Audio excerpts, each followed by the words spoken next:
আওয়ামী লীগকে 10 বছরের জন্য নিষিদ্ধ করা হবে এবং আওয়ামী লীগের যারা শীর্ষ নেতা এবং অধস্থ নেতা অথচ দুর্নীতি এবং অনিয়মের সঙ্গে জড়িত তাদের বিরুদ্ধে কঠোর ব্যবস্থা গ্রহণ করা হবে। অনেকে তাদের মৃত্যুদণ্ড পর্যন্ত আশা করছেন। বলা হচ্ছে যে আমাদের একটা যুদ্ধ অপরাধের জন্য যে ট্রাইব্যুনাল, আন্তর্জাতিক ট্রাইব্যুনাল, এখানে অনেকের বিচার হবে এবং এই সরকার যদি টিকে থাকে তাহলে আওয়ামী লীগের নেতাকর্মীদের বিচার করার জন্য বড় রকমের কোনো ট্রাইব্যুনাল বা একাধিক ট্রাইব্যুনাল গঠিত হতে পারে। এটা অস্বাভাবিক কিছু নয়। ইতিমধ্যে আওয়ামী লীগের অনেকে খুব ন্যাক্কারজনকভাবে গ্রেপ্তার হয়েছেন। অনেক বড় বড় নেতাদের বাড়িঘর জ্বালিয়ে পুড়িয়ে ছারখার করে দেওয়া হয়েছে। অনেকের ব্যবসা প্রতিষ্ঠানে আগুন লেগেছে, আগুন দেওয়া হয়েছে, তছনছ করা হয়েছে, বন্ধ করে দেওয়া হয়েছে। আর যে সকল পাবলিক লিমিটেড কোম্পানি, ব্যাংক, বিমা থেকে শুরু করে অন্য কর্পোরেট হাউসগুলো, সেগুলোকে প্রাতিষ্ঠানিকভাবে অন্য যারা শেয়ার হোল্ডার রয়েছেন তারা দখল করেছেন এবং কিছু কিছু ক্ষেত্রে রিসিভার, কিছু কিছু ক্ষেত্রে প্রশাসক নিয়োগ করার জন্য প্রক্রিয়া চলছে। দ্বিতীয়ত, আমাদের দেশে একটা গণ অভ্যুত্থান হয়েছে। এটিকে আমি আসলে গণ অভ্যুত্থান না বলে এটিকে বলবো গণ বিস্ফোরণ। এর কারণ হলো অভ্যুত্থান এবং বিস্ফোরণ এই দুটো ভিন্ন জিনিস। অভ্যুত্থান যখন হয় তখন সুনির্দিষ্ট একটি দাবির ভিত্তিতে মানুষ দীর্ঘদিন লড়াই এবং সংগ্রাম করতে থাকে এবং যে সকল দাবির বিরুদ্ধে লড়াই করতে থাকে সে সকল দাবি পরবর্তীতে রাষ্ট্রীয়ভাবে কিভাবে বাস্তবায়ন করতে হবে সেই ব্যাপারে রাজনৈতিক দলগুলো, জনগণ সচেতন থাকে এবং তাদের একটা পূর্ব প্রস্তুতি থাকে। যেমন আমরা মুক্তিযুদ্ধ করেছি, মুক্তিযুদ্ধ হয়ে যাওয়ার পরে আমাদের কি কি করতে হবে সেটি নিয়ে আমাদের একটা পূর্ব প্রস্তুতি ছিল। ফলে খুব বেশি দেরি হয়নি এটি সংবিধান প্রণয়ন করতে, এটি রাষ্ট্র ব্যবস্থা গড়ে তুলতে, আরও অনেক কিছু। আবার এরশাদ জমানাতে আমাদের যে গণ অভ্যুত্থান হয়েছে সেটার প্রেক্ষিতে আমরা যা কিছু করেছি সেখানে আমাদের আসলে 15 দিনের বেশি সময় লাগেনি সব কিছু ঠিকঠাক করে নিতে। আর গণবিস্ফোরণটা হলো মানুষ যখন রাগ হয়ে কোনো একটি কাজ করে, দীর্ঘদিনের পুঞ্জীভূত ক্ষোভ, হতাশা, বেদনা, এগুলোর ফলে মানুষ যখন আশা হারিয়ে ফেলে, পরিকল্পনা হারিয়ে ফেলে, এমনকি অনেকে আত্মহত্যা করার মতো পর্যায়ে চলে যায়। তো এরপর যখন একটা সুযোগ এসে যায়, মানুষ যখন ক্রোধ দেখানোর, রাগ দেখানোর সুযোগ পেয়ে যায় এবং সেই রাগ দেখানোর ফলে যে পরিবর্তন হয়, রাজনৈতিক পরিবর্তন হয়, এটি গণবিস্ফোরণ।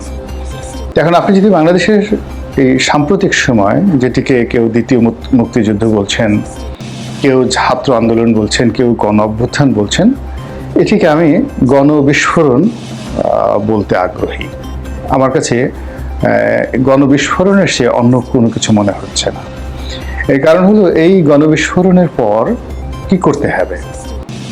আমাদের একজন শাসক লাগবে, একটি মন্ত্রী পরিষদ লাগবে, কাউকে বাদ দিতে হবে, কাউকে নিতে হবে। এই ব্যাপারে আমাদের কোনো রকম গ্রাউন্ড ওয়ার্ক কারোর নিকট ছিল না এবং সিভিল ব্যুরোক্রেসি, মিলিটারি ব্যুরোক্রেসি থেকে শুরু করে জুডিশিয়ারি, মানে এই আন্দোলনের পক্ষে একটি শক্তি, সংঘবদ্ধ শক্তি ছিল না যারা এই কাজগুলো সুন্দরভাবে করে রাখবে। তো সেইগুলো করতে না পারার কারণে কি হচ্ছে, একটি অপ্রত্যাশিত, একটি অভাবিত এবং এখন মনে হচ্ছে কারো কারোর জন্য একেবারে অযাচিত কিছু মানুষজন ক্ষমতার একেবারে পাদপীঠে চলে এসেছেন। সরকারিভাবে অনেকে ক্ষমতাপ্রাপ্ত হয়েছেন, রাষ্ট্রীয়ভাবে অনেকে ক্ষমতাপ্রাপ্ত হয়েছেন, সামাজিক এবং রাজনৈতিকভাবে অনেকে ক্ষমতাপ্রাপ্ত হয়েছেন। ফলে সেই পাড়া মহল্লার যে চাঁদাবাজি, ঘাট দখল, বাস দখল, এইগুলোর সঙ্গে আপনি যদি সচিবালয়ের ঘটনার মেলানোর চেষ্টা করেন, অথবা সচিবালয়ের ঘটনার সঙ্গে যদি আপনি পুলিশ প্রশাসনের ঘটনা মেলানোর চেষ্টা করেন, বিচারাঙ্গনের ঘটনা মেলানোর চেষ্টা করেন, তারপর বুদ্ধিজীবী, সাহিত্যিক, সাংবাদিক, প্রেস ক্লাব থেকে শুরু করে ব্যাংক, বিমা, যে জায়গাগুলো রাষ্ট্র নিয়ন্ত্রণ করে, সেই জায়গাগুলোতে যদি আপনি সবকিছু মেলানোর চেষ্টা করেন, আপনি ভীষণ রকম হতাশ হবেন। ভীষণ রকম হতাশ হবেন এই কারণে যে একটির সঙ্গে আরেকটির আন্তঃসংযোগ নেই, মিল নেই। কোথাও বিএনপি ক্ষমতাধর, কোথাও জামাত ক্ষমতাধর, কোথাও সমন্বয়করা ক্ষমতাধর, কোথাও উপদেষ্টারা ক্ষমতাধর, কোথাও ডক্টর মোহাম্মদ ইউনূস ক্ষমতাধর, কোথাও বিএনপির লোক মানে গ্রামীণ ব্যাংকের লোক ক্ষমতাধর, কোথাও চট্টগ্রামের লোক ক্ষমতাধর। সব মিলিয়ে একটি হ্যাজার্ড হযবরল অবস্থা তৈরি হয়েছে। এবং এই হযবরল অবস্থার মধ্যে কিছু আইন করার চেষ্টা করা হচ্ছে, কিছু সংস্কার করার চেষ্টা করা হচ্ছে, কিছু বুলি আওড়ানো হচ্ছে, বিদেশ থেকে লোন আনার চেষ্টা করা হচ্ছে, পরিস্থিতি সামাল দেওয়ার চেষ্টা করছে, কিছু ব্যাংকে লোন দেওয়ার চেষ্টা করা হচ্ছে, নানা রকম, কিন্তু কিছুতেই কোনো কিছু হচ্ছে না।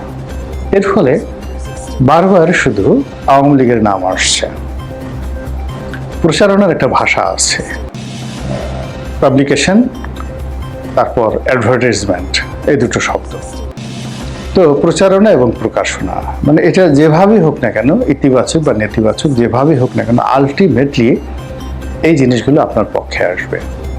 এখন আপনি গালি দেওয়ার জন্য বলেন, কিংবা শাস্তি দেওয়ার জন্য বলেন, প্রশংসার জন্য বলেন, শেখ হাসিনা এবং আওয়ামী লীগ এই নামটি বাংলাদেশে যতবার উচ্চারিত হবে, ততই তাদের গুরুত্ব প্রমাণিত হবে এবং রাজনীতিতে তাদের পুনর্বাসন এবং ফিরে আসাটা অনিবার্য হয়ে পড়বে।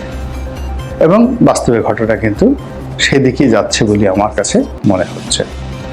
এই কারণ হলো, যারা এই মুহূর্তে ক্ষমতায় আছেন তারা না আওয়ামী লীগকে নির্মূল করতে পারছেন, না আওয়ামী লীগকে পরিশোধিত করে পুনর্বাসিত করার চেষ্টা করছেন।